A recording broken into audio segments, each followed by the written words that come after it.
obviously you all aren't going on a cruise for Thanksgiving, I mean. Mike, who won the ball game? Oh, did they? My grandson ended up doing real good, but he usually gets 10 points and 5 fouls. That's He's what he like got. you. He's Yeah, like you. yeah, he gets his fouls. Basketball? Yeah. That's fun. We got tickets to still holds the record at Provo High for being able to foul out faster than anybody else there. That's not a Oh, record you yeah. wanna hold. High scoring game. It was Still crazy. holds that record. And so many people left in the fourth quarter thinking that there was no chance for them to win. And then they pulled it off in like. Yeah. Still asking, how tall are you? I didn't get to see that game, but I 6'5" watched the and I'm holding recap to on it. It was quite a barn burner. It was pretty fun. We went and watched I ran into Mike down there. We went and watched this tournament. We've got high school kids from all over the country wow. coming, playing at Yeah. Pleasant Grove. Ah, We have a family friend that was playing from Sweet. Millennium. So fun. So those, yeah, Utah game would be a great oh, yeah. venue to go to too up there. I mean, this kid that a friend of the family, he just got a $850,000 commitment to play for Arizona. Oh, for sure. Which NIL Arizona, money? Arizona Huh? State Son or loved it. University of He was Arizona? He actually was. Well, I know, but which, University of Arizona or Arizona State? University of Arizona, Oh, yeah. Yeah. Good team. which they're We got number some like good 3 in the teams. nation. I right know, now. they're really good. I hear all about that because Yeah. my family are all Arizona people. Yeah. And I have a brother that graduated from the University of Arizona, so He's my grandson's best friend. isn't that So- fun, Oh, no? that's That's how that Called us and ended said, up go getting watch Cameron to where they play." could Oh, win he then. probably enjoyed Yeah. it, didn't Oh, he? yeah, he talks, and he was, Yeah, Oh, yeah. It was No, crazy. Like, what are the Anytime be interesting to see if BYU BYU plays Arizona State can, or and they should, University of be in Arizona the or championship. But, anytime BYU plays, you period. know, I'm those Pac-12 teams are all here- pretty I'm good. getting a text back Oh. and forth. Yeah.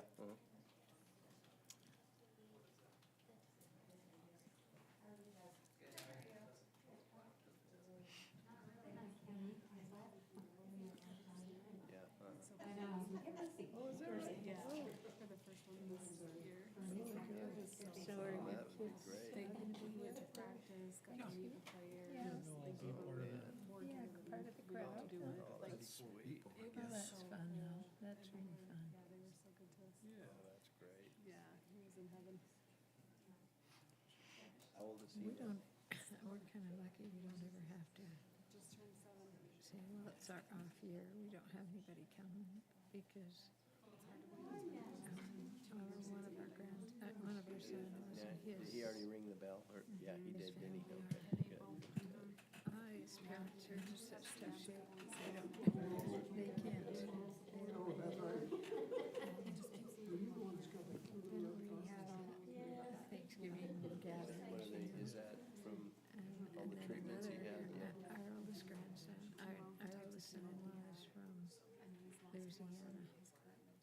And so, yeah, and so so they don't usually go there. Yeah. My screen keeps flashing, but I think I'll be able to handle. This middle one, it just keeps going on and off, but I've got my paper copy if I need. Yeah.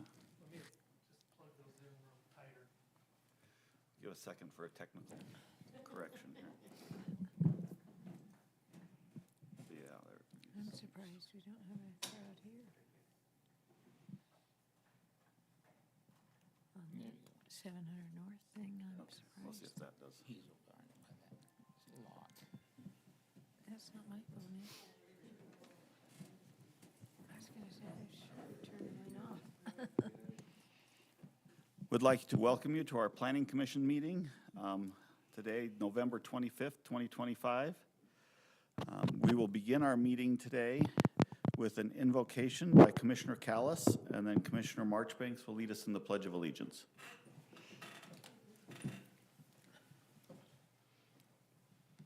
Our Father in heaven, we bow our heads before thee as we commence this Lindon City Planning Commission meeting, and we give thanks to thee for the many blessings we have been given as residents of Lindon City. We're thankful for our community.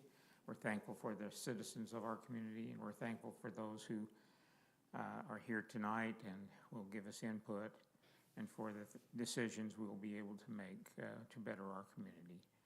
We're thankful for this time of year as we prepare to give thanks for all of the blessings that we have been given, and we do express those appreciation for these blessings we have been given in our lives. We ask Thee to bless our meeting tonight, that we may feel open-minded, that we may be able to make decisions that are best for all involved. And we say this in the name of Jesus Christ. Amen. Amen. Would all rise? I pledge allegiance to the flag of the United States of America, and to the republic for which it stands, one nation, under God, indivisible, with liberty and justice for all.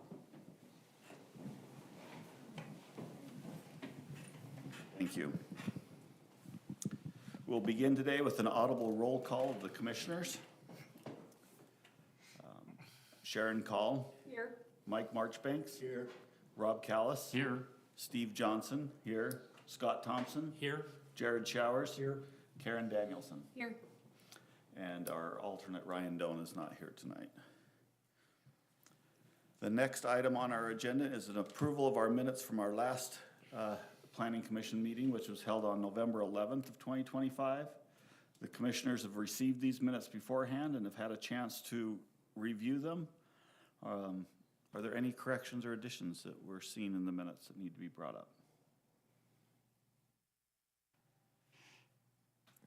Didn't see any. I didn't see any. I thought they looked good, so. With that, I'll call for a motion to approve the minutes. Make a motion to approve the minutes. I'll second it. I have a motion and a second to approve the minutes. All in favor? Aye. Any opposed? The voting is unanimous. The next item, item 3 on our agenda, is a time for public comment. This is a time for members of the public to address the Planning Commission with anything they'd like to discuss for items that are not on the agenda. Is there anybody here for that purpose today?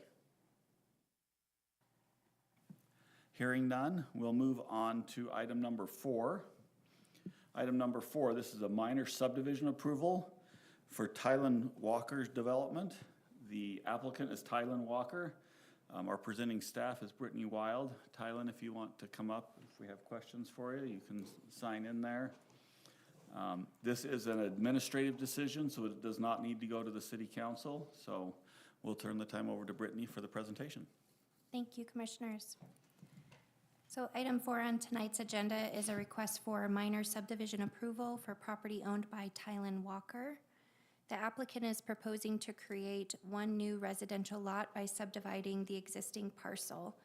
The existing home will remain on the property and the new lot will be created, totaling approximately 0.74 acres.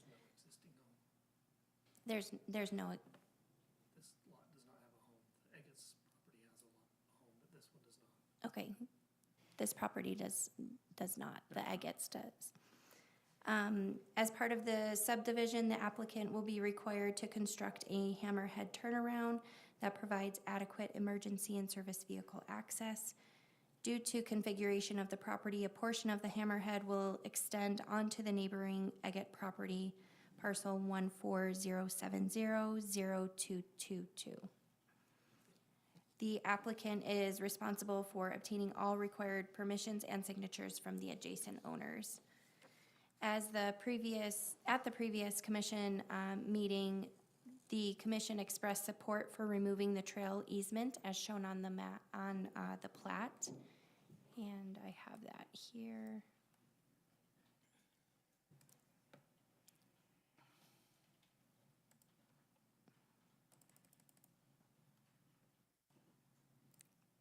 Here's the existing trail easement. After additional review, staff determined that the city council must take formal action to vacate that easement because it is tied to an existing agreement on the property to the north. This matter has been scheduled for city council discussion on December 1st, and subdivision approval is contingent upon council action to vacate the trail easement. Overall, the proposed subdivision meets the intent and requirements of Lindon City Development and the subdivision ordinance, provided that the trail easement is vacated and the hammerhead access is finalized with all signatures secured. Staff recommends approval for the minor subdivision with the conditions listed in the staff report, including final engineering corrections as required, completion or bonding of required public improvements, owner signatures and dedication on the final Mylar, compliance with all applicable Lindon City specifications, formal city council action to vacate the trail easement, acquisition of all required permissions for the hammerhead turnaround, and compliance with all items listed in the staff report. Thank you. Any questions from the commission for either staff or the applicant? I do have a question. The hammerhead kind of goes to the property to the southeast, right? Is that staff? And they have agreed to, I guess that becomes dedicated street. It does. Okay. Now, it's up to them whether they sign the subdivision plat and sign off on that. I know they've maybe expressed some concerns that if they still have enough property or not, but that would be up to them to sign that plat. Okay. And what I mean, if they still have enough property, so they could divide their property into 2 lots with the existing home and a future lot. Being accessed off the same street Yes. The existing home exits onto Center Street. on the Center Street, correct? How much property is there for the Agate property currently? 0.9409 acres. So it's extremely close, and maybe the Agates will talk about this. But that is something they need to Okay. figure out if there is enough property. So 0.94, how many square, is that, It's like 41, I can't remember now, it's like 41,000 some odd. square feet? So it's really tight once the hammerhead goes in, and a couple of things, I don't know when to bring this up, if it's here, if it's the next week, but the trail easement created this little strip that just belongs to no one currently. It doesn't even say it belongs to Lindon City on the Utah County parcel map, but, you know, if we can get that deeded back to the Agates, Then there's no problem. that helps us have enough space to put this in, and for them to still have 40,000 or 20,000 for the front lot, 20,000 for the back lot, even after the hammerhead's in.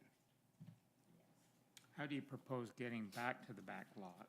There's already an access street off 300 East for the back lot, for both of ours. So they'd come in off of 300 East, and just a small portion of theirs would it be actually asphalted, or is this For the hammerhead? Yes. Yeah. Yeah, as shown, part of the hammerhead would be on the Agate property, and part of it would be on the property that I own there, where 300 East currently dead ends into my property and Agate's property. It currently dead ends like halfway into mine, halfway into Agate's. 300 East does. Do you want me to switch? Yeah, show me where that access point is off 300 East.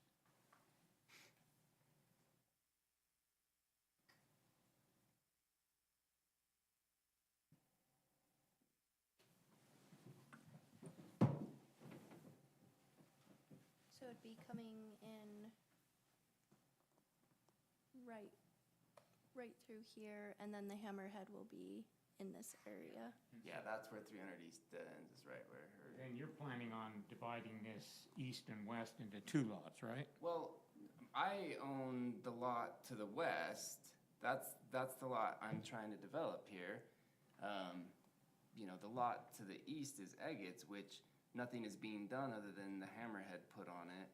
So it'll be developable in the future, Oh, that's the lot. but that's not being developed right now. That's the lot that would be the second lot, the Agates. Yeah. I didn't know if you were trying to divide your space into 2 lots. No. Okay, I see. So it'd be serviced by that street and the hammerhead. And I could switch to, Yeah. that's how it would look. Okay. I see. It's clear in my mind now. Okay. Any other questions? So if we approve this tonight, there's a lot of things, how's this gonna work? If we say yes, and there's several contingencies going on, how's this work for us, Mike? Condition on the staff report. Seems like the motion could make all those things conditional.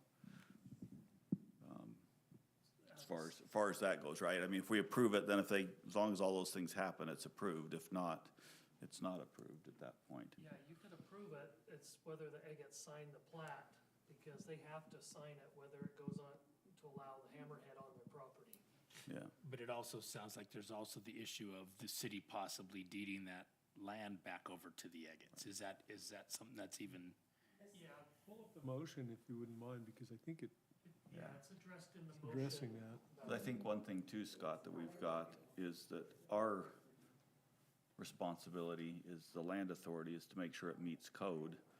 And so if we think it meets code, we'll approve it based upon the code, and then it's his responsibility to get the plot Okay. signed. But, all right. so I think that's, just to, my right on that, Mike, that's our responsibility as the planning commission is to make sure we're following the code. Number 3. And then the city council will And have the to trail see easement it after that. is here, so I don't know what this gap is. If that's part of the trail easement too, but the trail easement should just be between this shed and the property line where this large trailer is. That's where the trail would go, is through here. So I don't know exactly what this gap is. They need to do some further Investigation. research on that. Our survey, it's ours. I was gonna say that this is part of the problem. This paper we have that we had surveyed, I think shows our property where it is, and he's saying there's a little piece in there, but according to ours, that's our piece, because according to this, we had 1.009 acres. Okay. So I don't know what. We put the this is. hammerhead in and deed it to the city. We want to make sure Let's- that in the future, if we want to put a house there, that we can do that. Let's get it for the record, just 1 second, Jay. This is good for the record, this is the Eggets. They're the property that we're talking about are here with us.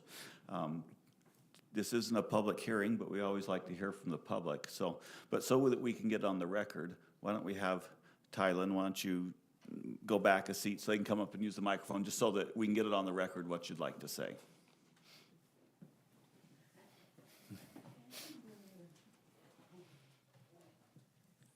Or help us clarify or any Okay, questions. well, no, because when the property was owned by David Miney, Oh, there's this has a lot of, There's history. it does have a lot of history. And so when the subdivision was being developed, and Miney bought this property, Tylen's property,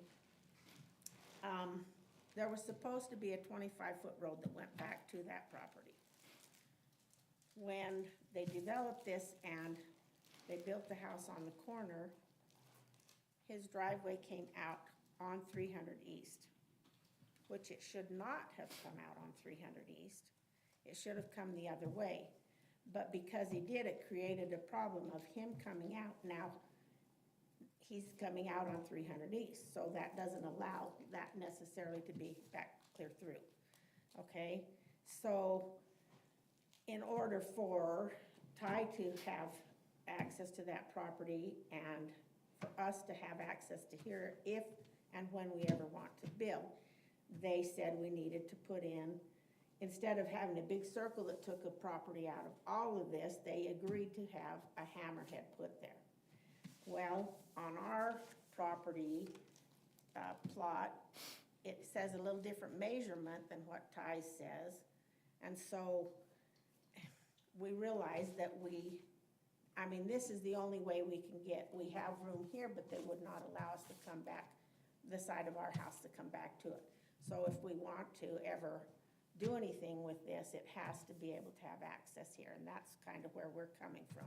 If we can't, you know, have our access there, then it doesn't benefit us to do that.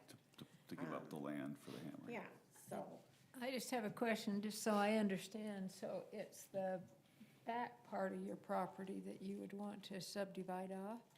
yes, but we don't want to subdivide it off now. Yeah, And we right, but never, at some you know, point you may want to. When In Miney the bought it, future, we would like to, we would have that option that we Yeah, could do that. yeah, but if we put the hammerhead in and it negates us from putting a house there, then what is it good does it do us to put the hammerhead there? right. But it is the back part of your property that you would It is like the that back option part, of? yes, and Okay, we have a garden, we have some blackberry bushes, we have grapes on that side, which, you know, depending on how far and what that comes would affect that. We have animals back here. I mean, we use that now as part of our property, but we just want to, you know, make sure that Sure. we still would be able to have access to that if and when. And when Miney put he paid for the road and stuff when he bought Ty's property. And when he came to the city, there's a fence that he put, because he put fence all around the property. And he came and they showed him where he could put the fence. So we put the fence here so that we don't have to move it again. But anyway, so Everybody's saying now we gotta move it. now they're 50 feet saying that back. it's gonna be back and that they're gonna come back further. I don't know, and the distance is different.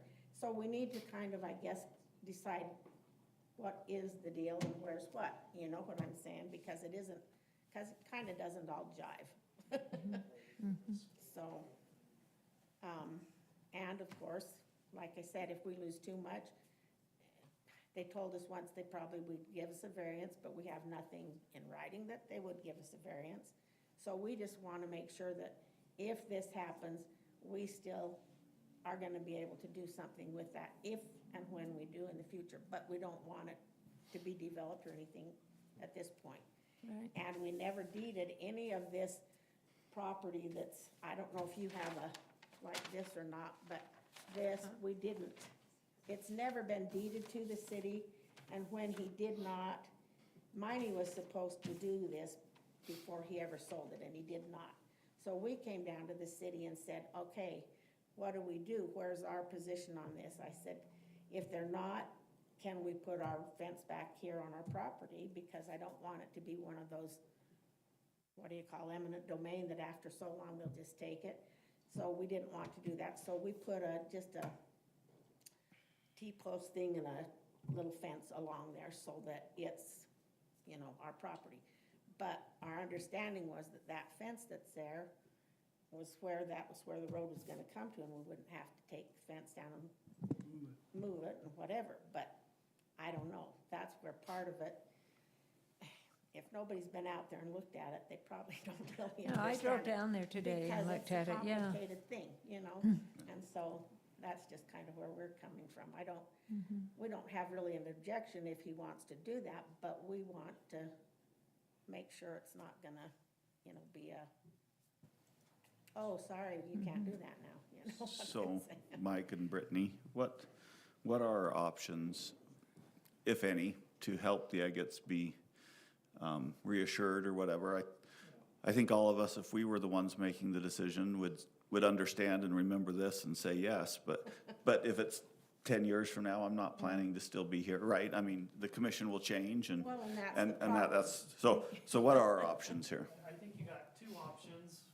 One, you can approve the plat and let them work it out. Or because there's some confusion of whether the agates, how much the hammerhead will take of their property and whether they'll even approve it, you could continue it until that issue is resolved and they figure out that they can or cannot fit the hammerhead on there, plus subdivide their property.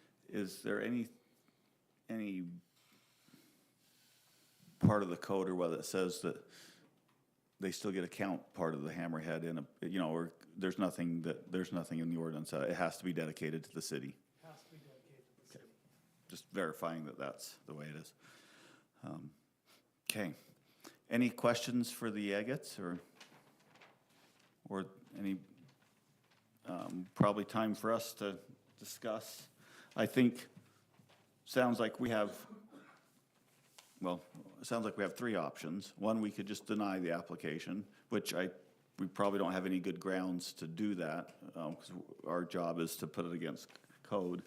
We could approve it, and then let them work it out, and if it doesn't get signed, I guess then it just fails by not getting signed, is that? In 2013, when this came to the city council, that time it worked.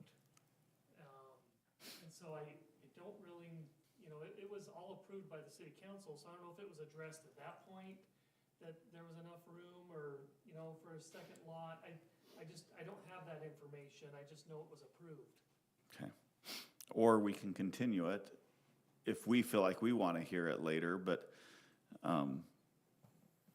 so I can give you my opinion after I hear yours.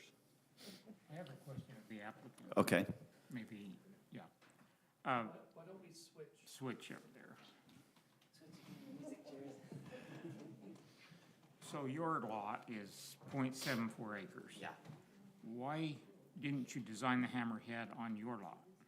So this, as has been referenced, a previous owner named Dave Miney Yeah, had this, surveyed and engineered, and I am just piggybacking off exactly what he had done. So I'm doing exactly what he was planning to do, because my understanding was it had already been approved by city council, it had already been approved by my neighbors, the Eggett's there, and Austin's neighbors even further south. So I thought I was all good and it would be easy to just do it that way, and then of course a few things have come up to kind of complicate things last minute, but. So is there anything that prevents you from putting the hammerhead I on don't your know. property? I haven't even explored that as an option, so I don't know. okay. Thank you. That, if we can't get it worked out on Eggett's, that's obviously an option I'll explore. Okay. Thank you. Any other questions? I guess I'm confused as to why they're doubting that they could subdivide that in the future. I mean, it's a matter of surveying it and measuring, planning out the hammerhead and seeing if they've got enough square footage. Why is that difficult? Because this just came up the last few days. It's not. Because you just And I'm haven't gonna done do the that work now. to do it? I thought that was already done. Yeah. My understanding was this was all approved and good to go. And I think what happened previously, as they referenced, was planning commission or city council, someone gave them a variance and said, you can still develop that lot even if it isn't 20,000 square feet. But that was just word of mouth, it wasn't documented. And so obviously we can't find that now. And so there's no way to say, okay, this is what was told to Eggett's, you need to honor it. So the survey work just hasn't been done, or you just don't have it? It's too In your old, yeah, position. yeah, and I don't have it personally. Part of the thing is the long part there on our plot that we have says 36 feet. On his, it says 38 feet. How wide does that have to be? How much do they really actually have to take? And if we need a few more, can they adjust it that way? I mean, we're willing to do whatever, but it's just not clear cut at this point. And if we do, we need to have something that is signed Yeah. that Totally we can, get that. so, I think it's a win for them if you're gonna bear the expense of Yeah, putting 'cause I'll the be paying hammerhead for it. in, right? Their lot becomes developable in the future, which Yeah, it's an makes it amazing worth more. deal, so I think it's just doing the math to get it all Yeah, I'm planned gonna get out. it surveyed, and we're gonna find out exactly how much that space that takes, for one. And like they said, for some reason it says 38 feet now, when they had it done, when Miney had it done previously, it was 36 feet. I don't know if ordinances changed. But yeah, there's a few things to figure out. So is this something that can be done before the city council? No. Next week? Or, I guess the question is it worth us continuing it so it has to come back to us? Or We're still gonna go have the discussion with the council next week about the trail easement. the trail easement, right? That would clear it up even further. Yes. Yes, and so yeah. I'm okay, approving the motion. I mean, they've got to work that out, and that they got to get the approval from the city council. I don't know why we would need to see it again. Yeah, that's the way I'm leaning, is that, one of the conditions is the agates sign the paperwork, and part of getting that paperwork signed is that Tylen and everybody will need to figure that out, whether that works. But I guess my opinion is that this meets the code, and so our obligation is to say it meets the code. It meets the But does code, it meet the but we code? don't have it seems like we don't have all the information today. I mean, it seems like this sort of was pushed forward, and it's like, what's the rush? Why not have, they could wait for city council if we continued, they would wait for city council would say, yeah, we're gonna relieve the easement, that would be a big piece of it. Then they would do the survey, and then they'd come back to us, and it would be crystal clear, and we'd just go, yes. This meets the code, but we don't know if the A lot would meet the code. Right. Right, but that's not the issue before us. The issue before us is whether this meets it, and then whether the agates sign it or not is their decision, based upon theirs. I think that's, we have to divide those It two. forces the Walkers to spend more money and time on this plan. By not approving it tonight, they've got to spend more time and money on it. And they probably want to know that it meets the code. Yeah, But because I might have to adjust things, so yes, agreed, it would be great to know. it does seem like it's gray enough, though. I guess. I guess I'm failing to see where the gray area is. I understand where their concern is, and I can appreciate that. I would want that in writing, and I would want it very clearly demonstrated. I totally get that. Right. Why can't this happen after we approve this tonight, and why bring it back to us again? That's my Okay, argument. so you're saying we approve the lot, but then our approval means nothing unless they meet all these Exactly. criteria. Just like any approval, any motion that's approved has conditions, almost every one of them. Until those conditions are met. Let them get that all worked out, so we know what we're approving is exactly what they're requesting. No, I guess it's the only, this way. let me Yeah, ask yeah. Mike another question. If it comes back that there isn't enough property on the agates, and Tylen then says, well, then I'm gonna put the hammerhead on my property. This is just all hypothetical.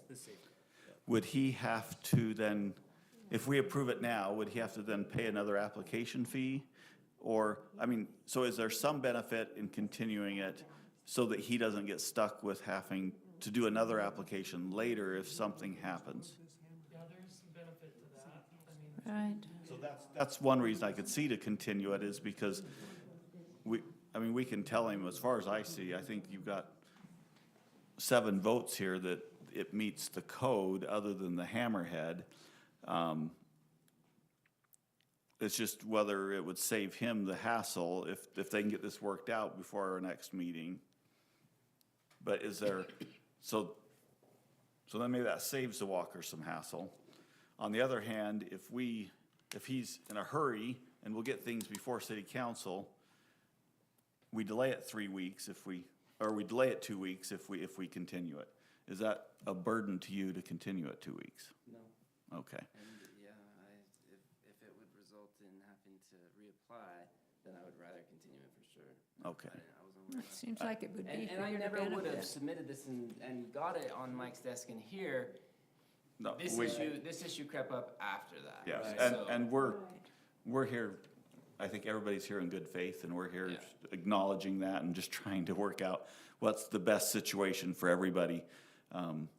Because like you said, it really benefits the agates in the long run to have an access there, so they could develop their property. So we've got to figure this out in a way that's beneficial for all. And so, well, maybe with that, I've kind of changed my mind. Maybe it'd be better to continue it, just because I don't want you to have to reapply for something, or, if it does shift. Sure. But I think from our discussion last time and this time, I think we're all in favor of making this work. Absolutely. Is there anything anybody else wants to ask or say? I don't think that's a question of us wanting to make it work. I just want to make sure both parties know exactly what's happening. And like I said, I think it saves maybe another application in the future, so. Any other discussion? If not, I'll probably call for a motion to continue this, just until the numbers can be worked out and we can have some reassurance that we're on the right path. I'll make that motion. I move to continue the applicant's request for a minor subdivision approval at parcel 14-070-0341, giving them time to assess the things we've discussed tonight. I second that motion. We have a motion and a second to continue this item. All in favor? Aye. Any opposed? Thank you. Good luck, and we are anxious to hear this again, hopefully at our next meeting. We'll make it 3 in a row for you, Tylen. Okay. We'll move on to item number 5 on our agenda. This is an item that we continued from our last meeting. It's an ordinance amendment, 17-48.025, the Lindon Village Zone. The applicant is Lindon City, and Mike Florence is the presenting staff. Well, Commissioners, the last time we met about this item, it was continued, and then since that time, we met last week, myself and Karen and Ryan and Scott and Councilman Jacobs, and kind of took all the feedback that we'd received so far and went through that, all those uses again. So what we've provided to you is some updated information or updated uses. What we're looking at from this is that what we created was a core district. This is the same district where Castlewood Development, that has the property under contract, is looking to develop their more walkable area. And so what we did is we created a core district in 3, 5, 7, and 9. Those uses are a little bit more, I'd say, restricted as far as like size of uses or maybe distance from residential to the south. And so, kind of going back to a previous conversation about car washes. Car washes could go in any district except for those highlighted in the red, which would be 3, 5, 7, and 9. And so, other than that, I'll go through those changes that Can you just, we proposed. I just missed something, Mike, or whatever. You said that the red, so Castlewood that has it under contract, They have the whole south side, so they have all Right. 3 through 15. but they're talking about in that 3, 5, 7, and 9, would that be what we would consider the town square area? I mean, you said walkable, but I guess is that Yes. the more, okay, I just want to make sure I'm on the Yeah, same page they've got their with that. town center on about District 7. They have an entrance coming up on, off of 700 North in District 7. It's kind of the entrance is lined with buildings right up close to the entrance there. So, yeah, it's kind of, they've got a east-west kind of middle road that acts to kind of bisects that area, those districts, so. That's good. For some reason, I guess because of the deeper part, and the city might, of their thoughts of making the deeper part more, I just wanted to clarify in my mind. In our that- 700 North Master Plan, the town center was more for that area that the city owns. Yeah, the 11, 13, and 15, right? Yes. And And that deeper portion. And the deeper portion. That's Yeah. why I just wanted to clarify that. Thank you. Yeah, May I ask, why did they abandon that idea with doing the deeper part as the walkable area? mainly because Costco came to us. Okay. A large retailer. Yeah, so that's still, as we talk to a lot of brokers, they keep telling us you need an anchor tenant here. Yeah, And so that's why we're kind of preserving Yeah, 11 and still 13 preserve. for that makes sense. area. And my understanding too is with big box or whatever, right? Then there comes some housing requirements, which I think some of these developers also would like. Only if we give an incentive. Okay, And so if the redevelopment agency gives them some type of incentive, like a property tax or sales tax incentive, then we have to provide one unit, I think, for every 1,200 square feet, okay. so. And that's affordable housing. But, so that would be another reason for them to keep that for a big box or something, right, is for that. Okay, thank you. So since we met last time, some of the changes that we made, so again, this letter 2 refers that this area is more specific. So if you're looking at the land use table and you're looking at this area is more specific and we go by this, if there's any conflicts. Then it creates that core district in 3, 5, 7, and 9 right here. Some of the changes from last time where it was letter F. It says automobile wash not allowed in the Lindon Village commercial core districts and shall be located a minimum 500 feet away from single-family residential use or schools, and 3,000 square feet from another car wash as measured from property line to property line or to the area of the automobile wash. And so that's one of the changes from last time. So again, car wash could go in any place except for 3, 5, 7, and 9, or 500 feet away from a school or residential. We get that door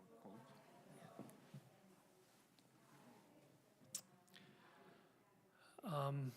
Other changes, the candy or confectionery product manufacturing under 2,000 square feet with a retail business open to the public. So that manufacturing area, I think we talked about around 2,000 square feet last time. There's been confusion about building material and home improvement stores. We don't define either of them. I looked in a lot of other city codes and they, some call them one thing, some call them the other, and they're exact same thing. So what we said is they can go, again, in any zone, but in the core district, they're limited to 25,000 square feet in size, just in the core district. So I looked at like the new is it Ace Hardware that's right up here? It took over the pharmacy. Yeah. So that's about 20,000 square feet. I looked at a bunch of the new Tractor Supply businesses. Those are all about 22,000 square feet. So that would allow for most of the, Ace Hardwares or any of those Tractor Supply, those types of businesses that may want to come in. So basically, again, building supply, home improvement center can go in any other zone bigger than that. So if they want to be 30,000 to 100,000 square feet, they just would have to go outside that core area. A hotel, we put a 200-foot distance between residential and the hotel building. We brought back in indoor golf, driving ranges, arenas, field house, music venues. We said they can go in with fixed seating. So it basically wasn't a big mosh area. They had to have fixed seating in a music venue. So the non-permitted uses are still H through S or H through X there.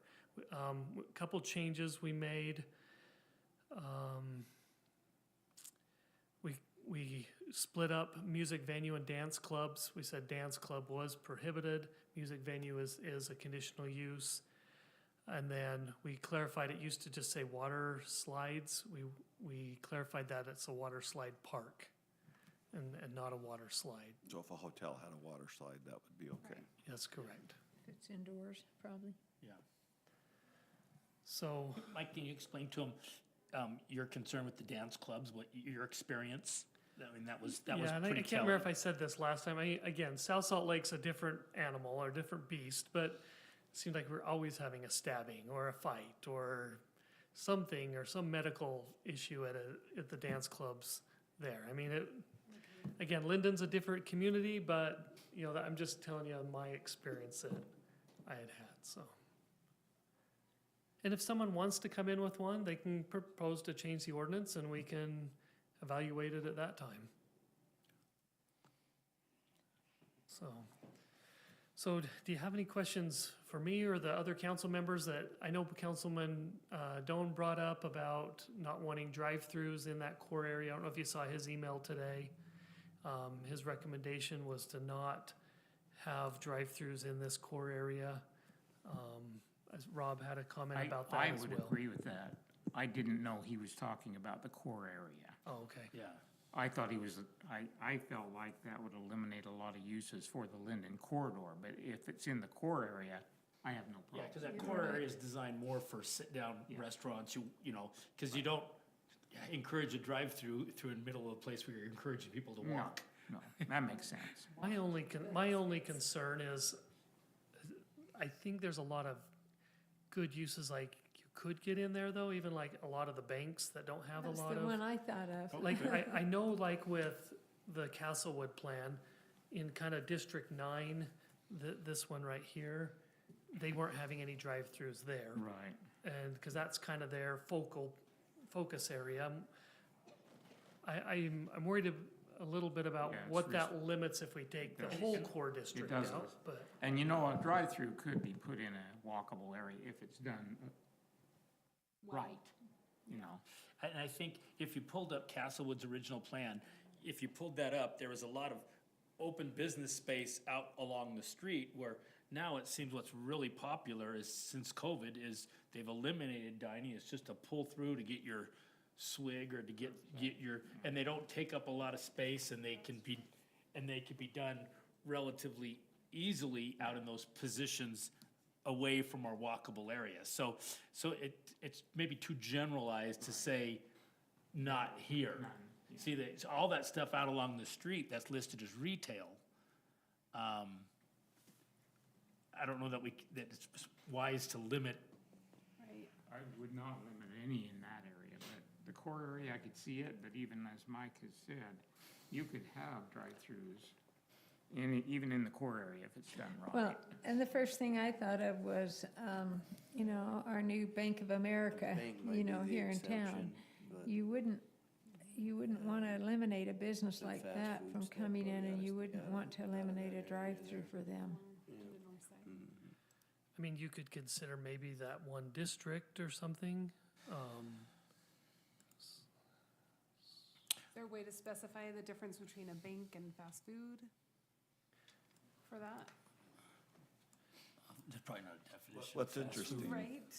Some fast food isn't fast. That's true.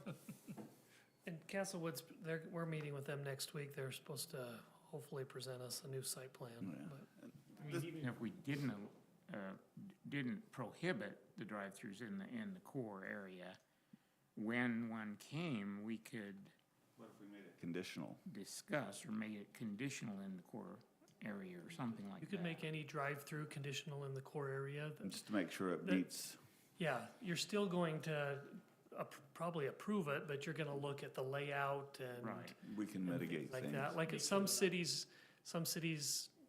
don't want the drive-through right between the building and the street. You know, they make it designed a little bit differently because they want the architecture to be seen from the street, not the drive-through. But, so there's different things you could. Would it be so bad to get Castlewood's input before we cast this in stone? We could, I got their input on they said they were good with everything as it's written now. I just would have to go back to them about, I think they would push back, say if we got rid of, All drive-through. drive-throughs all in the core district. I know they would push back because like one of these, this corner one says a bank, you know, and now they just wrote that on there, cause they don't have a bank yet, but that is something they were kind of planning for. And their drive-through, if you look at that, it's, I can't zoom in anymore, but that's not offensive, right? There's on the side of the building. Yeah, that next building over looks like it has a drive-through on each side too. Yes, that I one has mean, one on each side. That- Yeah, it seems to be, that's the popular thing now. I mean, I know we talked about the top left corner there of that development was a place we even mentioned the possibility, we did allow a hotel. And that would be an ideal spot for a small hotel or something. You just gotta be careful not, like we say, we were very careful to not be too restrictive on the north side. And I think, once again, we've gotta be a little bit careful not to be too restrictive on the south side and how we do it, whether we make it conditional or whether we, I mean, the other thing would be maybe, you know, kind of where their main entrance is. Maybe you don't want to drive through on the main entrance right there. I don't know, we'd have to write something. I was not sure what the reasoning for the no drive-through was. Is it too much traffic or cars staging and running or? I think it's just that it's less walkable, maybe, Right. with Right. drive-throughs blocking maybe the entrances or. And this brings me to my biggest point with all of this, and I don't know how to express it, and I don't know how to get it to the city council, other than Lincoln's hopefully listening and taking good notes, and, we're working on an ordinance to make it more restrictive, which could make it harder for a property owner to sell their property. In our last meeting, we had a lot of residents come and say, but we've come to all these open houses, we've come to all these meetings, and they've shown us all these beautiful pictures of cobbled streets and people walking down them and trees and this doesn't look anything like that. You know, this plan from Castlewood, it's a parking lot city is what it is. You know, with a little tiny, their little lot 9 or whatever, they have the little oval and a little area. I struggle with trying to restrict this so much to say we're abandoning this whole big plan. I mean, right now, the plan can't be put, well, we couldn't stop an opposite plan from coming in if it did. But I would like to hear from the city council or the mayor what the real vision is, because we keep getting residents saying, we've been told this vision. We've been imagining this. To me, the biggest thing is the Riverwoods down there, right? There's gonna be little fires going on, and we're all gonna just walk to all the shops, and it's gonna be Christmas lights everywhere.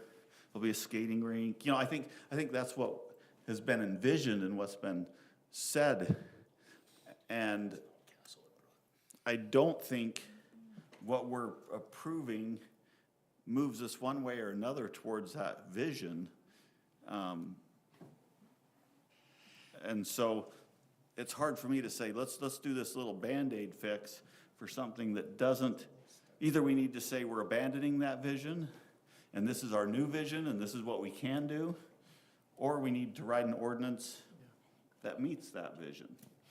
And I'm hesitant to write an ordinance that meets that vision because the Andersons maybe never, in their lifetime, be able to sell that property with that vision. And so that's just what I've been thinking about with this. It's really, I'm really struggling in how to get that note to the city council that has to really decide this. Are you inviting me to share my thoughts on some of your questions? I would love your thoughts, and I'd also love that when the time comes, if this passes, that it doesn't just go on the staff report as the planning commission unanimously approved this.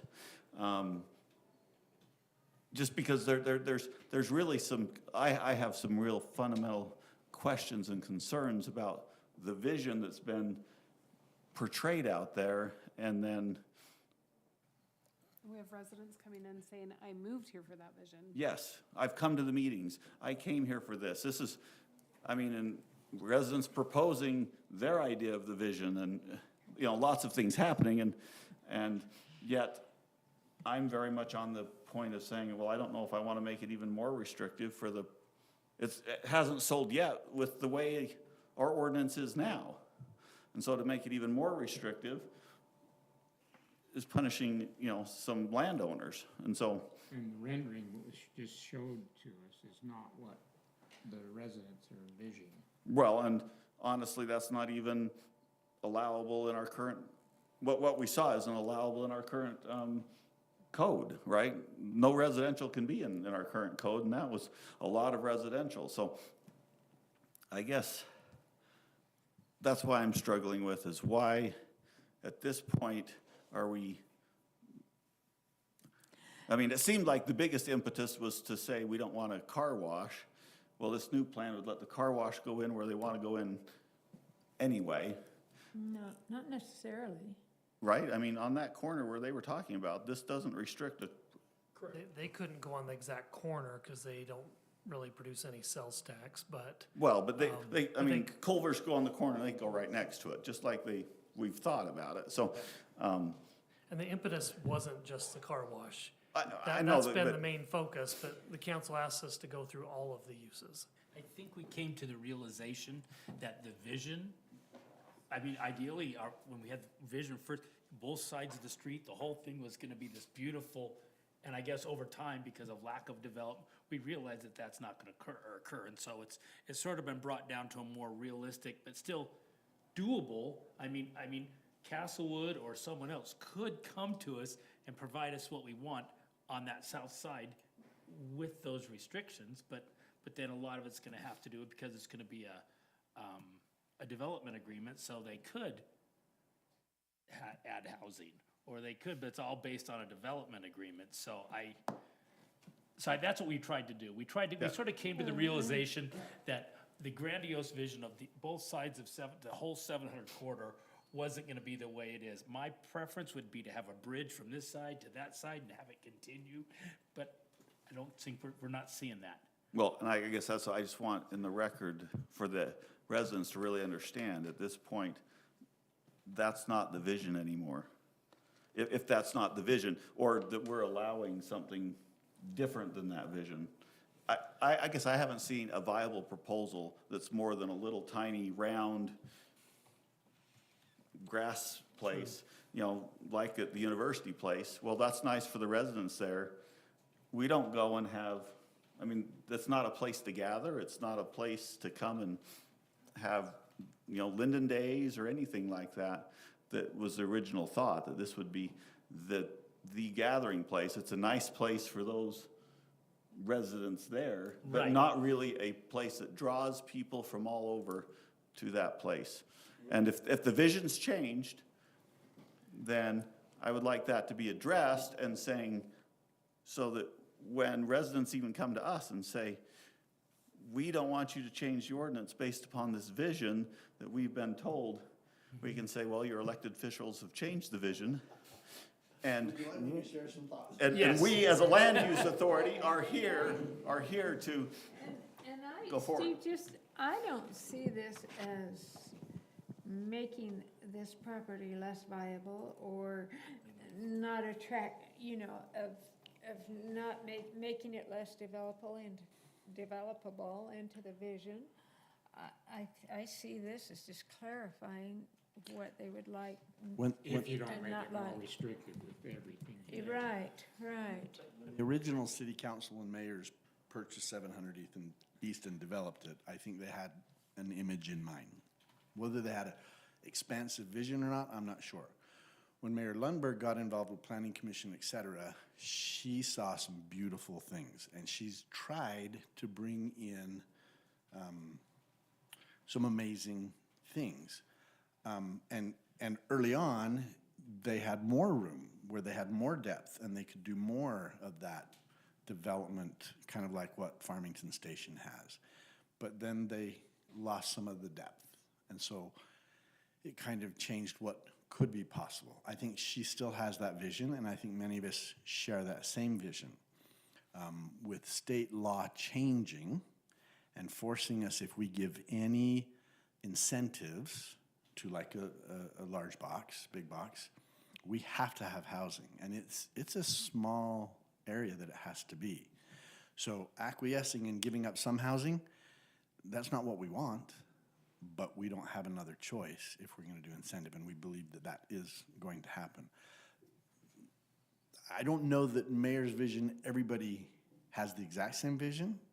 I know there's comments about, well, would it be better to have some movement than waiting for that perfect, right?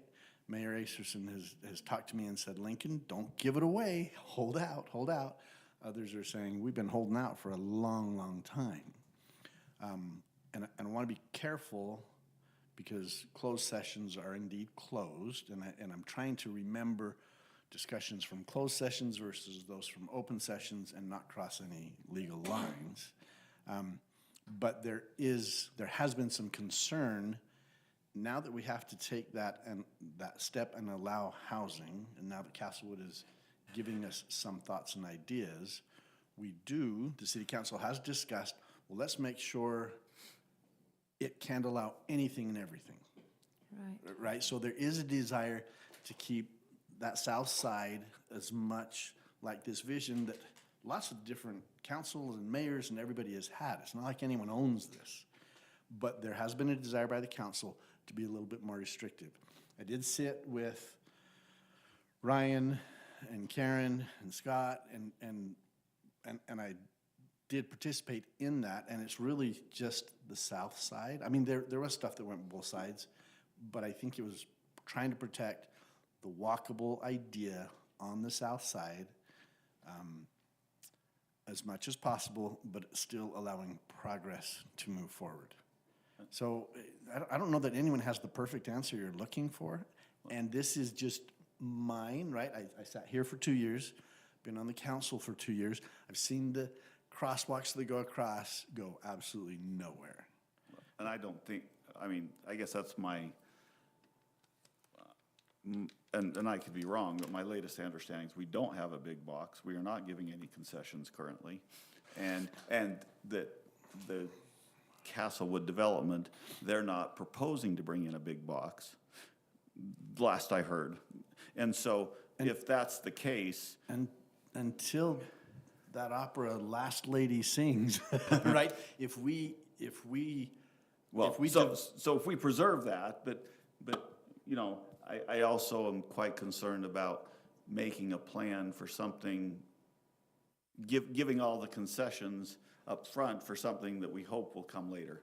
And so once again, if we don't have the big box where we have to, we're not giving the concessions for a Costco, which we know backed out. I'm not ready to then give concessions on housing until that's in place, but that's, you know, who knows when that big box part will come. So I don't want to turn around and give concessions to a developer saying, well, just in case someday we get a big box, we're going to give you all the concessions. Those are just, like I said, my thoughts. And so I worry about the message this might send. Yeah, I would maybe separate this a little bit. I can't speak for all of the council, right? There were discussions about saying maybe we can be a little bit more protective to make sure that just anything, because right now, more stuff can go in there than what we'd like to see on that south side. Does this meet what the rest of the council thought? Well, until they all get there, that's really, really hard for me to know. But I've been in the meetings with the mayor. She has been an advocate and approved several developments on the north side. So even with her beautiful vision, which I think all of us would still love to see, and all the residents, she's still okay with some of these things on the south going in. Well, the north. The north, thank you, I'm so sorry. And I On the guess one of north my going in. concerns is the south side is still owned by a Lindon resident. You know, so I'm like, Yeah. I hate to make one side a whole lot more restrictive that's hurting one of our own. And I had a long talk with him after our last planning commission, and, you know, he's concerned. He wants to make sure what he's doing, if stuff doesn't work out, because it hasn't worked out again and again and again, even though he'd really like it to work out, he doesn't want to end up being restricted To do what he's doing. to doing what he's doing. And when we're gone, when stuff changes. And so Those off the And we did, non-permitted. that's one thing we did remove. We that. removed any of that agricultural piece. I- We removed that so that he's comfortable. We could Right. always, once it's developed, then we can remove it. Are there things in the non-permitted uses you're uncomfortable with, Steve? Specifically? just use your crystal ball, Steve. It'll tell you all the answers. No, I just think some of the things like, Hard. like hotels or things, you know, why is that not, you know, I guess some of those things, why are we restricting those? It seems like, well, we can't have hotels over here, but we can have them over there.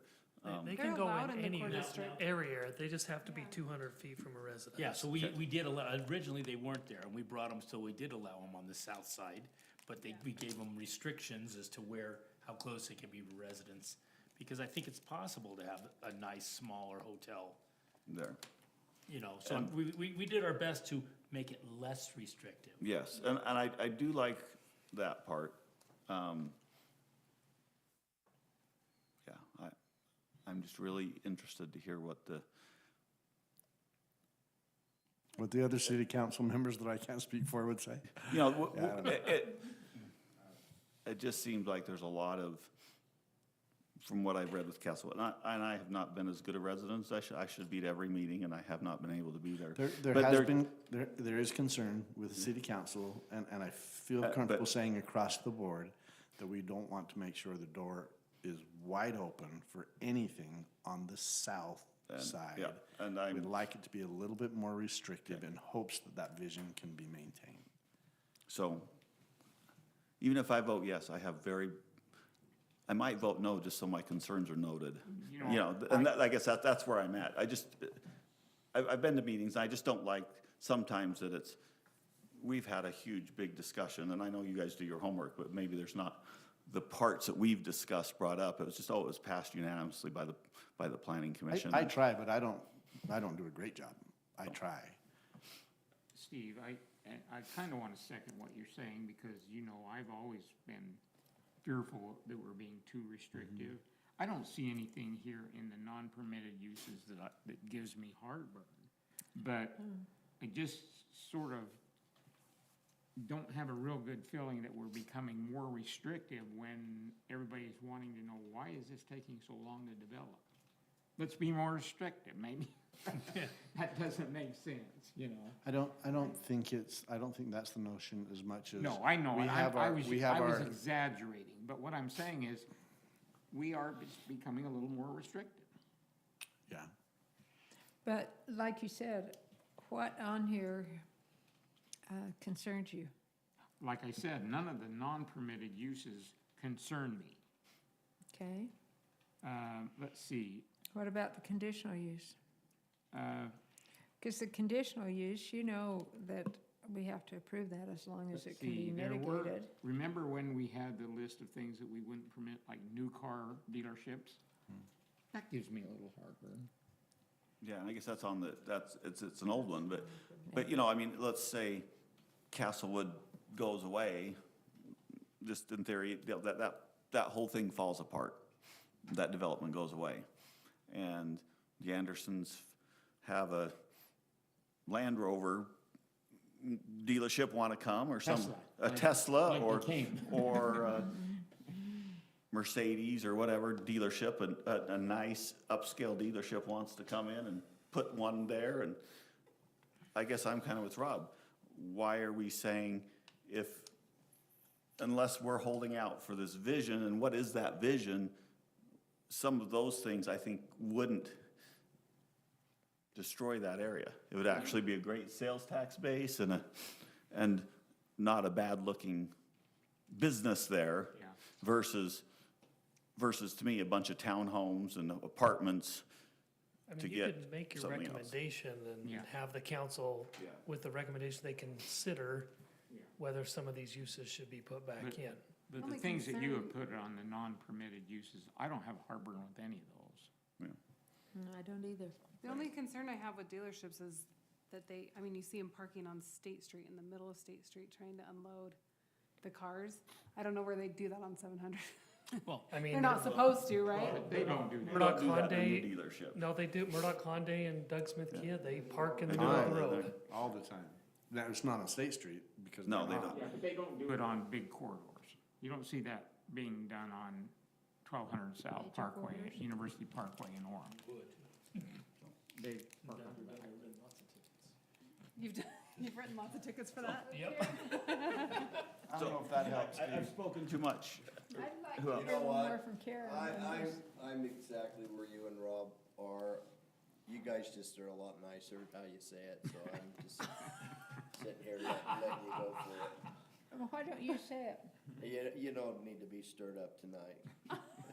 No, I'm good really with the spirit of what both you and Rob are. We don't wanna get more restrictive. I have no problem though with the uses up there that we are saying not permitted on, so I'm good with that, but we need to be careful. Right. That was a nice way You of know, saying it. it'd be nice to see it happen in my lifetime. That was very good. That was nice, Mike. And I agree with what you're saying completely. Yeah. But and I think though, if you look now at the overall percentage of what we're trying to protect, the overall corridor there, which was quite long, both sides, we have really come down a small percentage is now what we're trying to protect and be restrictive on, and we're sort of being a little bit more open on everything else. I think our minds have been broadened a little bit, and I too agree with you that the Castlewood development looks like a parking lot. Yeah, I mean, A parking lot with a couple businesses, and it wasn't, but that's here nor there. Now, they had to go away because they didn't get what they want, so now they're having to come back with something else. So hopefully that something else. is more that, but Is I guess I guess what I'm saying is if we define that core and that's what we're protecting, we're abandoning the vision of the big one. I mean, that's what we're doing. We're saying Yes. we're abandoning that vision of that whole thing being walkable. We're now saying But this the core. whole vision was never walkable. So here's the vision that we had. So the red areas were just general commercial. That's almost half the property on 700 North. So the red areas were never walkable. Under Brown? Well, the red on my screen, probably brown on your screen. Yeah, probably. Yeah, now the town center and the core, those were more walkable areas. And now we're transitioning where that would be. We're saying it's gonna be more on the south side in the brown or red area. But to say the entire area was gonna be walkable, that's not true. It was a very small, focused area. Again, we focused on a certain area, and now we're moving that to a different area. Okay. And with the thought of, hopefully an anchor and a big box tenant there, you kinda need to shift that vision. And where we're talking about. I guess the residents that come, and even from a lot of, I've been in here for a long time, is that it's been portrayed that it is a much bigger area that was walkable, a much bigger area that was a town center. And that's, Maybe a little more restaurants, things yeah, that draw you more guys from restaurants, up here. more walkable. I mean, like a Riverwoods, even the commercial was always said, well, what we want is more of a Riverwoods feel, and more of a, not a lot of traffic, not a lot of cars, more of a place. So I think that's the idea. Even the part that was commercial was always talked about as being this more. And I think you're right, we even had a developer come to us on the north side and put together a big proposal that didn't go anywhere. And his proposal made it look more like what we're Yeah. talking about. So- And that didn't happen on the north side, and so maybe that's led us to believe that, Well, there's reasons why that didn't happen. correct. Right. That Yeah. was, all hat, no cattle, and what he was Correct. selling wasn't what Absolutely. he had intended to do. Absolutely, but it gave us Yeah. if the citizens were sitting here, it would give them the impression that we wanted it on both sides, and it was gonna be a big grandiose thing where that really never was the original design. Okay. I haven't been here as long as everyone else. Do you feel like you've gotten more proposals since Pleasant Grove's been developing out a little bit better, or has that changed at all? I mean, I feel honestly that because of, as restrictive we are, I don't think we're getting a lot of proposals up on our end, right? I mean, I think everything is going to Pleasant Grove, and some people think that's great because they don't want that type of development up.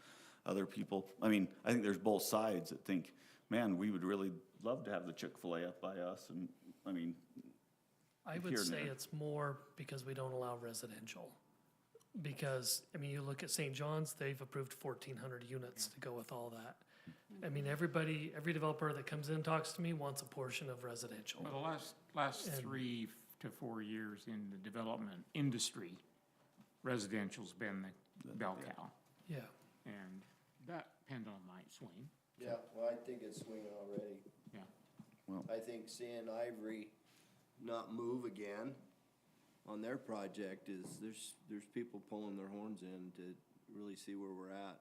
High end is looking like it could turn into a high-end residential, high-rise stuff, like going in Salt Lake City downtown. I mean, I'm seeing them giving 3-4 months of free rent just to try and fill up these luxury apartments that everybody came online with at the same time, and it's, So you're saying that you feel like it's swinging back? I think it's starting to swing a little bit. And again, what's Ivory telling us on why they've delayed again? They said it was the interest rates On the 380. on the apartments. 380 apartments, yeah. And that was what, almost 2 years ago they pulled out, maybe a year and a half ago. That's where, over along the. Yeah, Yeah. yeah, that area. They don't have, I guess I'm a little behind on that. They don't really have plans to go ahead with those then. Not right now, no. That's I mean, they interesting. will eventually, Right, but, right.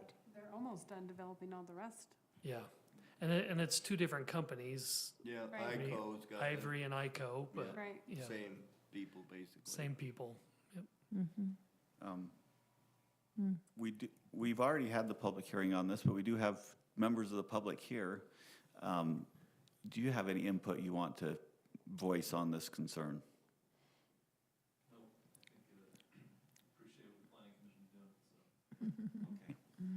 I think they're here this evening as part of a class project, if I'm correct. Is that right? I don't want you to feel left out of the discussion if you're If you wanna here say- wanting to raise your If your hand. daughter say, wants to "Mimi." get up and talk as part of her class project and give us her opinion. Come on, Caleb. Well, once again, I've said too much. Scott, or Karen, did you have more to say? I think I understand with you and I agree with you in the fact that I think the vision, and Ron pointed it out last week, we don't know it's not tangible yet, but that's because we're still trying to work with developers, right? And I think I'm interested to see what Castlewood will propose next month, I don't know. But I hope it is something that would draw people from all of Lindon, right? That would be the hope. I don't know. Karen, you mentioned something about,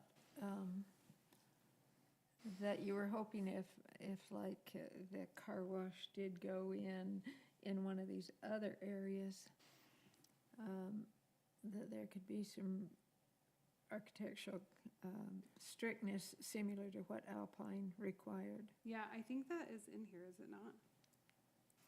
We talked about that. Maybe it's not. in We didn't do anything with No, that would be- architecture. I mean, it'd have to meet the architectural designs of the Lindon Right. zone. The And subdued. Quick Quack probably isn't on our color palette, so we Right. probably have some ability to. Yeah. Right? And we met with Quick Quack this week. They're taking over Take 5, and they're gonna be remodeling that whole building, and, So are they not interested in? no, as far as I know, they're still interested. Okay. Because they told me they don't have anything on an east-west corridor. And so, But we in could this still, area. we could still have those stipulations because it's in the conditional use, right? Well, Or in a we have our development commercial agreement, design or- standards that they would need to meet. Okay. And so that's like 60% brick, rock, or stone, could be 40% stucco. It limits the accent or bright color areas. So So because something- those are already in place, those are in place, yeah. okay. And we did discover when we met that also not all car washes are equal on noise because some of them encase the vacuums, some of them do not. And that's funny because they said at this current Take 5, when they do their remodel, they're going to take the vacuums that they have there and put a wall around those. Yeah. So if we got one, Quick Walk is the way to go, I guess, you know? Okay. Scott, you have, No, I've said enough. Jared, we haven't heard a lot from you. I don't know that I have a lot to add. I mean, I would hope that somehow or another, people understand that Linden City is open for business. I mean, we're open to developers coming in, and maybe it doesn't quite fit in our box, and maybe there's a way to make it fit in our box if it benefits the city. And so I don't know how you communicate that to people. We're worried about communicating in a negative way, that we're too restrictive. hopefully the word's out there that we're also willing to play ball and that we're open. Thanks, Sharon. Anything more? I think I've said, my thoughts on it. I don't see this, the work that's been done by the 3 committee. I think you've done a really good job with it. I don't disagree with anything you've done on that.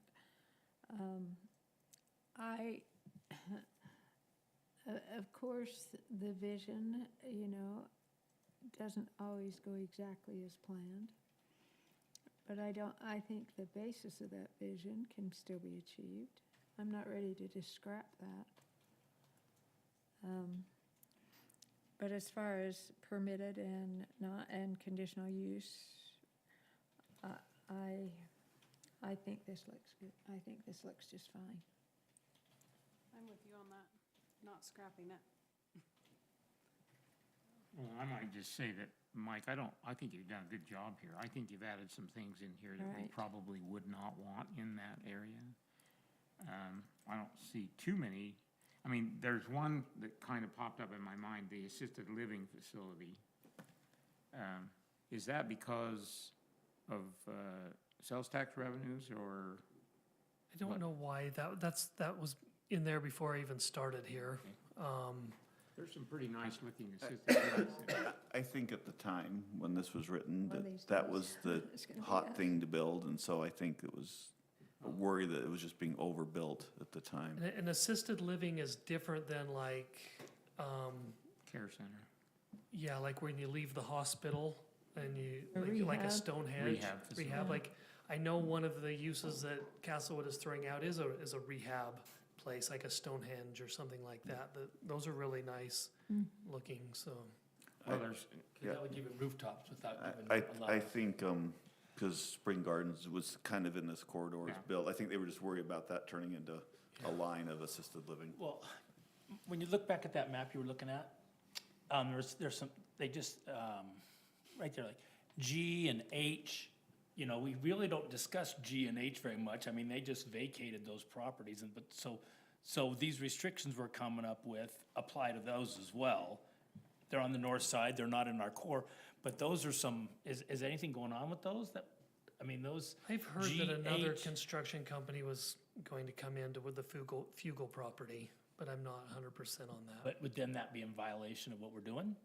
No, because that's a continuation of a non-conforming use. Okay. Can I ask, if you're heading towards a motion, just, did you want to ask the council to consider car dealerships? What did you want to do with drive-throughs? Are you okay with just drive-throughs how it is? And we, like with Castlewood, we'll have a development agreement and we can negotiate those things with them. well, I personally would not be opposed to car dealerships, maybe put some limitation on the size or something like that. Like if you want a good one, like Doug Smith, when they came in, they had to have 6 acres. 6 That acres. was mandated by Kia, so that's what they were looking for, was 6 acres Yeah. is. It's a big parcel. Yeah. They've already expanded beyond that. Yeah, Well, we're talking on the north side, right? We're not talking down in the core, what we're calling. No. I guess I keep, thinking that I don't want to eliminate and I'll just use it as an example, like the Teslas and the BMWs and the Mercedes. Those are higher end and they're usually, and I say those because those are smaller dealerships. A Chevy truck dealership could be huge. Or a Ford truck dealership or something like that. Yeah, they've got their overflow by us right now. So I don't know how to address I was that. gonna say, how do you put structure to that though? I don't know. I think you could just, if you wanted the council to consider car dealerships, you could make that in your motion, just approve this with the recommendation of the council, consider car dealerships, and then I On the can, north side. on the, out of the core area or whatever, and And are we saying new car dealerships? new car, new. yeah. New. Yeah, And then we could have that discussion, I can address that in the staff report and then discuss that with them. Let's say an assisted living, really a classy-looking assisted living place came in, you know. When I say assisted living, these are, the residents can bring their cars and they drive away and, you know, but it's really nice looking. I mean, they could always ask us to change the ordinance. They could. And I know there's some assisted living complexes down on University Avenue in North Provo that are pretty nice looking. Those are nice. And I would even think Spring Gardens is a fairly nice looking place. Covington up here in Orem is a nice looking place, you know, and This one across the street, currently we prohibit housing in the zone, so we're completely, so we're asking those would be they could do that under conditional use, because currently we're saying there's no housing. No, it's listed under non-permitted. non-permitted. Permitted. It's just a non-permitted use. Maybe that's what it is, that it's a residential. non-permitted use, but it would be permitted if it came in under a development agreement. A development agreement would override right. this you- ordinance. As you go through the Yeah. public hearing process and everything, So- yeah. Maybe a thought of moving that to a conditional use. Yeah.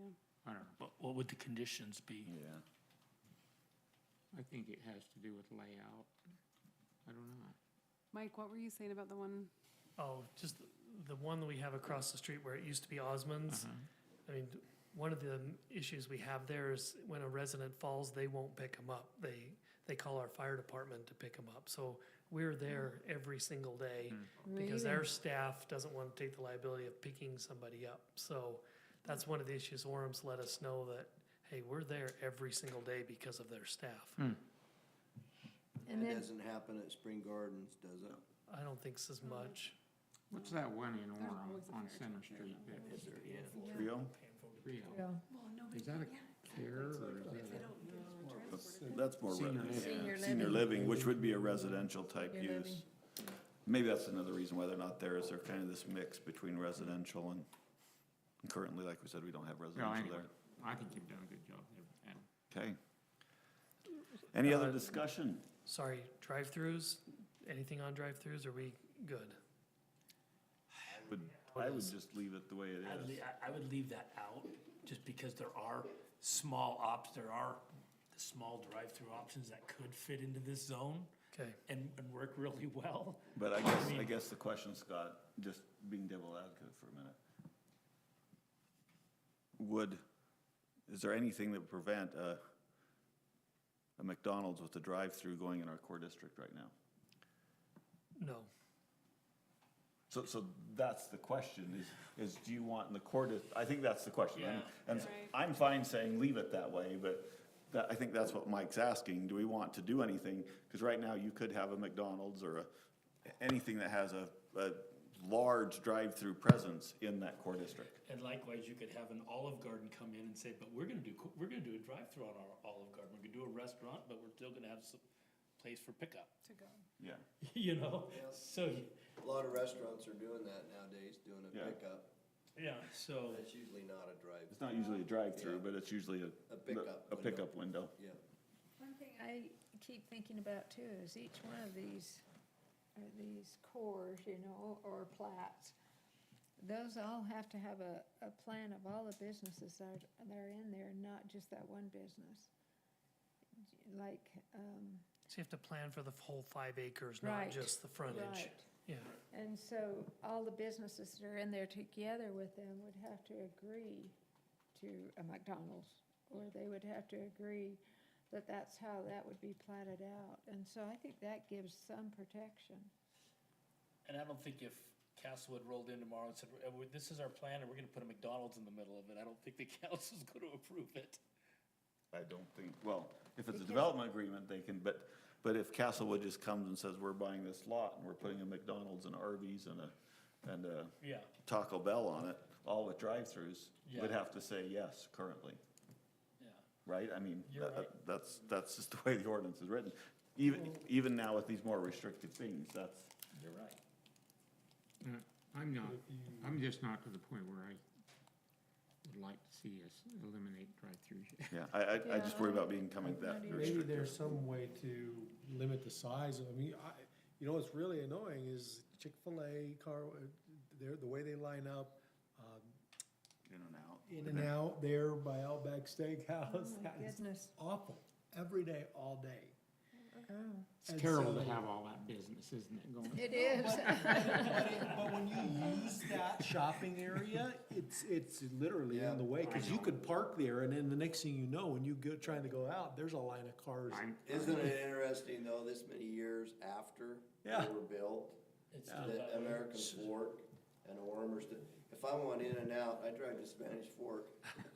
I mean, really, it's a nightmare. Save you time. Drive-throughs were on a conditional use, and the condition would be, you can only have so many cars line up, and if McDonald's feels like that they couldn't do that, or And I think we still have a little, with our site plan approval, I think we can still have some control on that. yeah, because that's That's what I keep thinking, and especially where they have to plat out the whole 5 acres.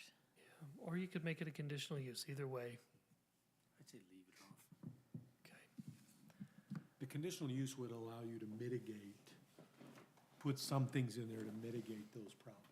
Because not all drive-throughs can have that volume of business, but some of them will. I mean, you look at Swig, you get a Swig in there and they offer the free drinks, it is nuts. I mean, poor Bardell Fox had cars half a mile up his street blocking his driveway, and it was crazy, because every mom in Suburban and minivan were there to get their free drink.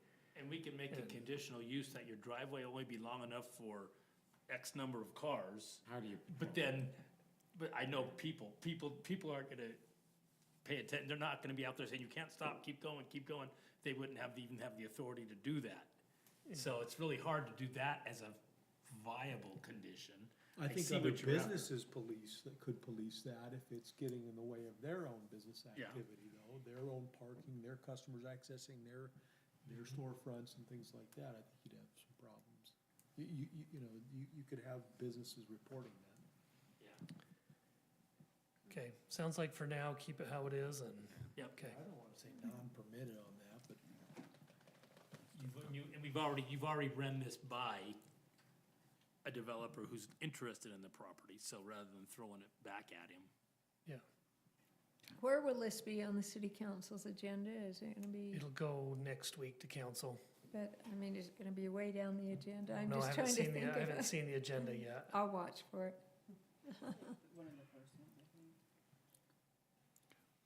Any other discussion?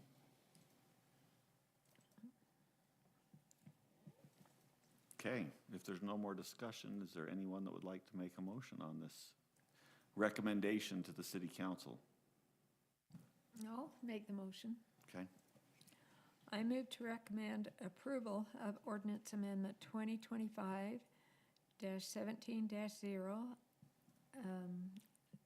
as presented. And, yeah. I have a motion. Do I have a second? Just a quick question. So we don't want to consider moving the one Car care center dealerships. to The assisted living? or assisted living? Assisted living. So yeah, the two discussion items was assisted living or new dealerships, but I'm fine with leaving it like it is, if we feel okay about that, and then the city council can provide their input on it.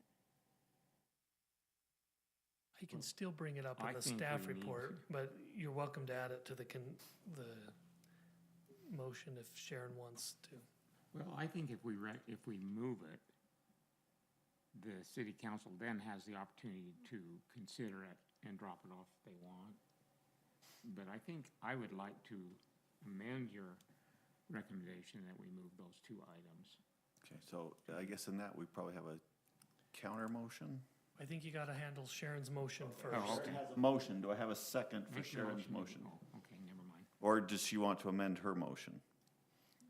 It's I'll up to you, second her Sharon. motion. Okay, so we have a motion and a second to recommend approval of the ordinance. Recommendation. The recommendation of the ordinance as written. Okay, so I have a motion and a second. We'll take a vote. All in favor? Aye. All opposed? Nay. Nay. So the vote is 5-2, Carries. and I'll make a note that it carries. why the- And Rob, do you want to elaborate on your nay at all? Pardon me? What do you want for the notes, why you voted no? Well, I just think we should move those two things for city council to consider. And I guess I'm along the same line, not maybe even just specifically those two items, I'm just worried about And the. if you'll make it in the discussion. Yeah, I'm just worried about the restrictiveness, Right. being more restrictive. So, okay. But the motion carries 5-2, and that will go on to the city council as written with those two notes. We'll move on to item 6. This is a presentation and discussion of the Lindon City Commercial Landscape Strip. This also looks like an item that there won't be any action That's taken right. on. I need your advice on this. So 17.48.30 states the following. About that 20-foot landscape strip in the front of any property, it says unless otherwise approved by the planning commission, a landscaped berm at least 3 feet high and 20 feet wide shall be landscaped to meet the design requirements of 17.19 and maintained in a living, growing condition along all public street frontages. So if you look at a number of properties along State Street, you've got City Hall on the right, Dastrup Auto on the left, you see that small berm area. Same with Wells Fargo, Chase Bank, Lowbook Sales, they have that little berm. We've gotten away from that a little bit. So if you look at like where Beans and Brew is on the left, the new Bank of America, the car wash, Tag and Go car wash, we're doing more of a flat landscaping for that. If you go to 700 North, it requires that berm as part of our streetscape, that you have to have a 2-foot berm. Here's some properties as you look at, this is in front of Mark Weldon's office building there on the west.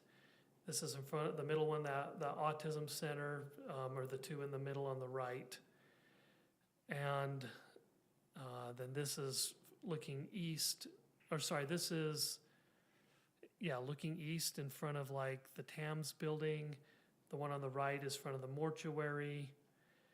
You've got the Holiday Oil on their two sites, on Geneva and 700 North.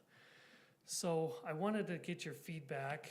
I think we need to have some consistency, maybe, even looking at 700 North and State Street. So it says you can, review other items, but what do you want me to tell developers when they first come in? I guess is kind of the direction I'm looking for. Do we want the berm, and then they could ask you for something different when they come?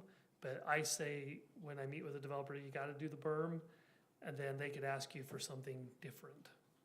And what now does it say as far as how tall of a berm? Right now, it's 3 3 feet feet. along State Street, 2 feet along 700 North. Oh. This is just an educational, is there a purpose for a berm? Is that an aesthetics? I think it's more of an aesthetic thing. Landscaping. I think it even goes back to they had the berm and then they had that fence. Back when we built, that was the requirement. You had the berm and then you put the fence on the top of the berm, that 2-rail fence. Now that's since been taken out of the code, but I think that was the idea. They wanted this idea of just the aesthetics of a berm and then this look throughout the city when they pass that. And it does give property owners a little bit more increase in height on their monument signs as well. Some like it for that. I kind of like the berm, but I think 2 feet is plenty. Yeah. I don't think 3 feet's Well, and back necessary. to the original, is it a berm with living? I guess that's the other thing. Vegetation. Maintained with living, growing, and I think that's one of the things we're getting worried about too, is we're in a desert. And so, for the longest time, that meant grass. You know, Yep. and grass with a picket fence is the worst to mow, but at least that's gone. But, you know, but what, I guess the discussion is how do we feel about that living, growing part too? Yeah, I think that when you showed earlier the gas station, that is gonna be the trend. The trend is gonna have gravel and stuff like that. And what does a berm really help anything there? It's detrimental It's because of detrimental because erosion. now the rocks are gonna roll down off the hill, you know, so if we're going to this type of landscape, That's what our ordinance, our water-wise landscape ordinance that we were required to adopt, that's, you know, that's what this allows. yeah, so if this is what we want, I don't know if the berm does much. Cause it's not gonna look as pretty as a grass berm, Yeah, you I know, mean, with the rocks rolling down off the top of it. And this one has a little bit of, let's see. On 700 North, you know, you can see they've got some decorative grass and rocks on the side of it. Just, I guess, once vegetation matures more. It's definitely a lot more doable with not going over a 2-foot berm. It needs to be flatter. A 3-foot berm, the rocks do become a problem. But I A think it- 2-foot berm over, how wide is it? 20 feet. That's not much. That's not much. noticeable. I can't That's- see yeah, that it's as hardly rocks noticeable. rolling down. no, not on a 2-foot. No, I'm just looking at some of the more I think steep it grass aesthetically ones. looks better. Maybe we go, when I meet with developers, I'll tell them the 2-foot berm, and then if they have a good reason why, they can ask you during site plan Yeah. approval. I don't think it's a Yeah, Okay, deal killer. yeah, Yeah, thank you. And that, I mean, with our ordinance, I mean, they can have that, that can be the desert scape Yes, with the 2 feet. Yep. Yeah. okay. That's all I have. Okay. We'll move on to item 7 of our agenda, which is our Community Development Director report and council or Yeah. commission reports, if there's any, or questions. So the next meeting, we will have the development agreement with Jason Brown to amend that development agreement. Okay. We will have a site plan approval for Washburn. They are doing, let's see. They're doing another office warehouse building there on Geneva Road, right? Is that part of their Fazari stuff? Yeah, it'll be right behind Fazari, so it'll be, Okay. let me get rid of that blue. It'll be just to the east of the Fazari building. Okay. So they'll do another phase there, and then, what was the other one? And that'll be access from south of there, Jason that road Brown, south of there. Is that right? Yes, that'll be accessed off 500 North right here. Yeah, that building looks really nice, I think. And is that December 9th? My husband just bought Ye- his Yes, dream yes. invite is that what we're saying, December 9th is the next one? and he just I'm assuming we don't have one on the 23rd, or looks pretty December. excited about And it. what date is that, The 20? 9th. Oh, perfect. You said Castlewood's doing something, presenting it to you, but it probably won't come to us till January, is that what you're thinking? Right. I don't know when it'll come to you. Does it really come, there's been times in the past when it doesn't even come to us, goes straight to council for like their, no, the actual agreement will have to. The agreement will come to you, Agreement, but they had held some work meetings with the council, that the council just said, bring that to us, we want to see it. yeah, because I know it's bypassed us a few times. A normal concept plan goes through you guys, then the council, but council just said, bring it to us. So. Because they were also negotiating a little bit on the development agreement and incentives, and Walmart, or Costco was still in play, and so. Yeah. There's one other item, I believe, but I can't remember what it is. We have our, isn't the Christmas luncheon on the 8th? That's on the 8th. Uh-huh, It's at noon, yeah. or 12:30. I can't, in the community center. yes. Mhm. I actually didn't read the email yet, so I can't remember if there's an RSVP or not There is, on that. Yes. there's an RSVP. Okay, so yeah, we'd love to have all you there if you could be there. Is it too late to RSVP? No, Oh, okay. Okay, good. no, because I haven't even done it yet. See? I guess the only note there for some of us, that makes it very difficult to come. I know for the rest of the city, it's great, so, Right, but a lunch during a workday elected is, officials. Oh, for elected officials or appointed officials, it's probably a lot harder to get there when we have, where it's not our full-time job. can I show you one other item in case you get questions? So the state of Utah passed House Bill 48 last year. And it said that all cities have to adopt, they call it a Wildland Urban Interface Code. The acronym is WUI. And they have to adopt the International Code Council's WUI ordinance, Wildland Urban Interface Ordinance. And they have to come up with a Wildland Urban Interface map, showing where those codes will apply. And so, on the community development webpage, the WUI ordinance are things like if you're gonna build a home in this zone, you have to do maybe certain architectural treatments because of fire proximity to wildfires, or different types of shingles, Shingle. or defensive space with landscaping. And so when we get a building permit in, we'll review those. The state mandated that we have this adopted by January 1st. So this is going to the council next week. So here's our proposed wildland urban interface map.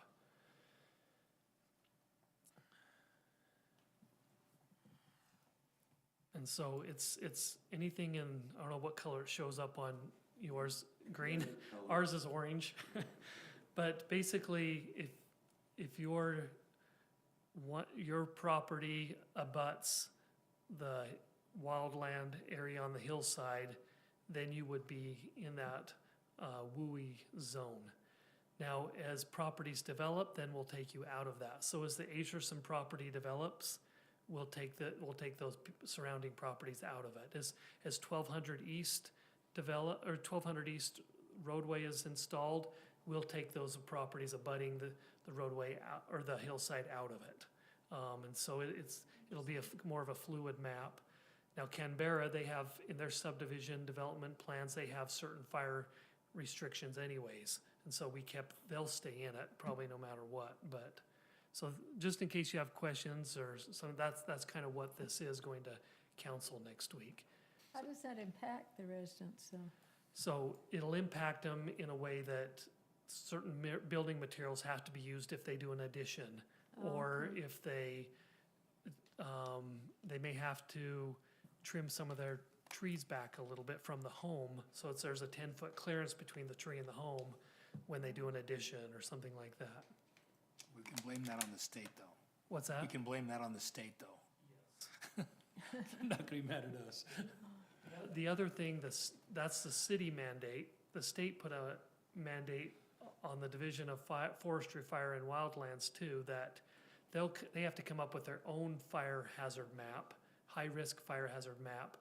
Those properties within a high-risk area, they will have an assessment on their property taxes as part of their location where they've built. Ooh, so it's like I can would that like affect the Millet property that's gonna be developed in PG? As I've looked, there's a link to the state's map that they're working on so far. The extreme areas are a little bit higher up. Oh, okay. So like Hobble Creek Canyon in Springville, those are gonna be really affected. Provo Canyon, those will be more affected, but it's anywhere, it applies to the whole state. Is there any, with the Millet property, is it Millet or Millet, or, I haven't heard anything on it.